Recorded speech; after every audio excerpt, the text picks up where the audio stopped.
Get ready for a long, hot summer. But hey, your garden can still thrive in this heat with very little maintenance, believe it or not, depending on what you put in the ground. In today's From the Ground Up, I found some plants that can stand up to this heat.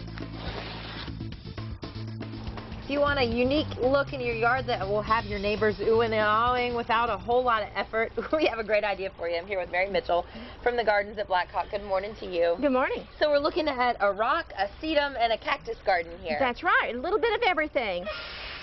This has turned out to be such a popular spot in the garden center. With the droughts that we had over the few years, people became interested in what else they could do in their gardens. Yeah. This is a very low maintenance garden. Once you get it in, it pretty much takes care of itself. You said this actually lasted throughout the entire winter, which was really cool. It really did. You created a microclimate that did what? Well, by having the gravel and the rocks that you can see placed in here, they help to hold the heat from the sun during the winter days. So it helped to keep the soil temperature warmer, and the plants just stayed beautiful all winter long. Stayed there. And with the exception of a couple things like the grasses, you have all perennials here that keep coming back. That's correct. That's correct. As far as the mulch goes, you decided to use gravel too. There's another advantage of it aside from holding in the heat.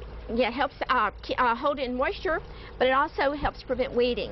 So once you get this set up and you take the time to do it correctly, you almost have a maintenance-free garden. As a matter of fact, you'll be thinning some of this and sharing it with your friends.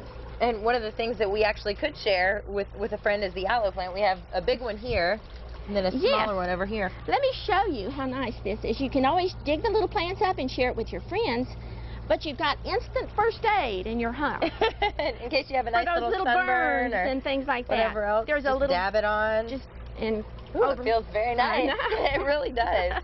Very cool. And we see a lot of different colors in here and a lot of different textures. I like that. Yes, and people tended to think that if you didn't have flowers, you couldn't have color.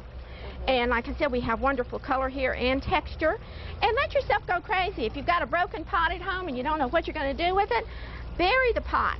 As you can tell, this was a pot where the bottom was broken out, and we just sank the pot in the soil. Oh, I didn't realize that. That way you have a little elevation to your cactus garden.